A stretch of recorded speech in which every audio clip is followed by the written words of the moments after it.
Hi there, Sanibonani Molweni. Welcome to Fix channel. For you here, please subscribe before the end of the video if returning. Thank you for love and support. I appreciate you. Asikhulumeni ke abantu abathanda umaskandi, abalandeli bamaskandi, abalandeli futhi bakamaskandi artist laba abaphezulu njengamanje okukhuzani versus Mthandeni Igcokama Elisha. Guys, ngiyacela ningangithuki ngoba kumaskandi kuyathukana, kodwa nje asibe nenhlonipho sikhulume kahle lento, futhi ngiyazi ukuthi kumaskandi ngiyaliwa. Angazi kodwa phela noma kuba la ku social media kuphela, ngoba ngempela izinto eziningi eziphathelene nomaskandi mangiyilandela la ku social media kugcine sekuthukana, kuphiwana namagama, kuphiwana owona. Hi guys, niyakhumbula ngalonyaka lo ijele Ezohlukanisa unyaka?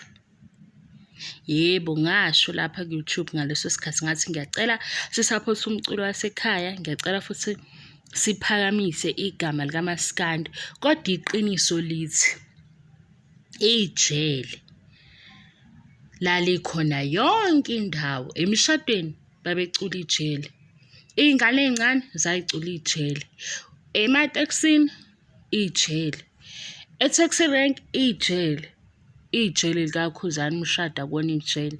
Niyayazi leyo ngoma. Manje kumaskandi kunalento yokuthi kune fan base ka Khuzani, kune fan base ka Mthandeni, kodwa ekufanele ihlukaniswe unyaka. Niyayazi Amabhinca, niyayazi balandeli bamaskandi ukuthi yiphi manje osuthi ujikela ngapha ziyakhala, ujikela ngapha ziyakhala. Inkinga sekuyilento le mhlambe ngizothini, ubuqhawe noma ukuchomelana. Hayi, mina ngeke ngiyithanda into eniyenzayo, ngathi nomona phakathi. Angikhethi side ngoba mina umaskandi nguthanda wonke, nama-artist akhona ngiwathanda wonke. Kakhulukazi ngithanda ukuthi umculo wasekhaya nokuphakamisa ilanguage yethu. Yebo, ngiyathanda nje bethuthuke abaculi bamaskandi bonke ngendlela futhi efanayo, bonke bephumelela. Kodwa guys, hayi, yekani umona, inomona le niyenza manje. Ngiyazi ukuthi kufanele kuvele ukuthi obani ama-ghost obani abenze into ecokweme, futhi-ke mase bemkhethile owabo bayamkhetha. Kodwa guys, ingoma evelele njengamanje kulama artist awuthiwe esikhuluma ngawo iyiphi? Hayi Amabhinca, ngeke ngime ngangithuki.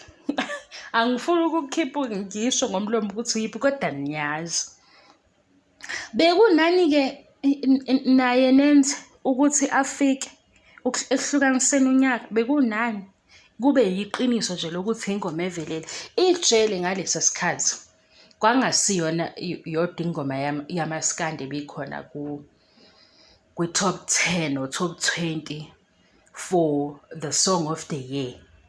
Manje bangenile futhi nje ukhozi lenza ngamabomu ukuthi libafake bobabili, ngoba bayaqhatha, bayazi ukuthi abalandeli bamaskandi khona bafuna ukuzikhombisa ukuthi bona into yabo bayayimela. Ngiyakubona lokho guys, futhi siyakuhlonipha kakhulu, siyabonga futhi nale support enivezayo. Ngiya-appreciate lokho kakhulu, ngoba kakhulu before umaskandi bengathi ubunganakekile. Kube yisikhathi, mhlampe ngikhulume ngami, kube yisikhathi sikaShino Mtekhala la nami nake khona ukuthi hayibo umaskandi uza ngenye indlela. Kodwa manje kunzima yini ukwenza iqiniso? Le ye-song of the year kube iyona le edumile. Kunzima yini guys? Kunzima yini? Ngiyabuza Amabhinca amahle, ngiyabuza abalandeli bamaskandi ukuthi ukwenza iqiniso kunzima yini? Yo, sesiyabona ama-screenshots, kuyavotwa, nabanye bayasho ukuthi phela leyo khona bathi nje phela leyo izosala idumile, kushiwo ukuthi igcwele yonke indawo. Kodwa siyavota.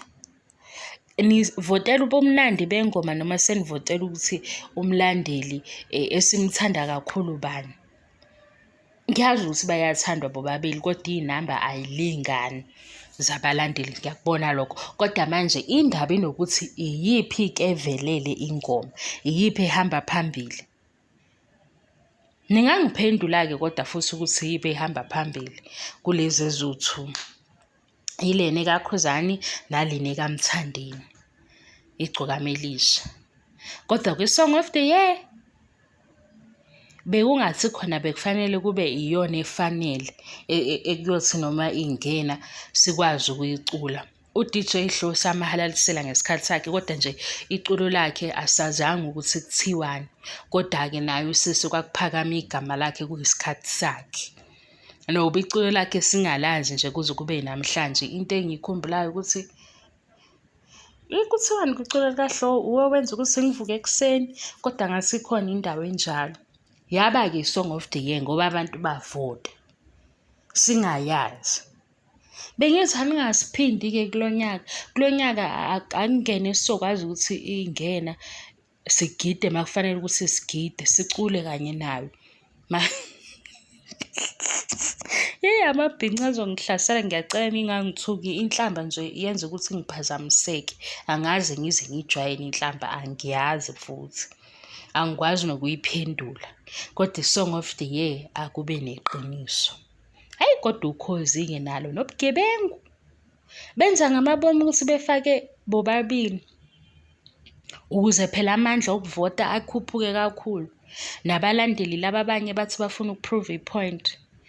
Mina-ke sengibonge support engipha yona lapha ku-YouTube. Ngiqhubeke nokusupport abanye. Ngiyabonga kakhulu, bye.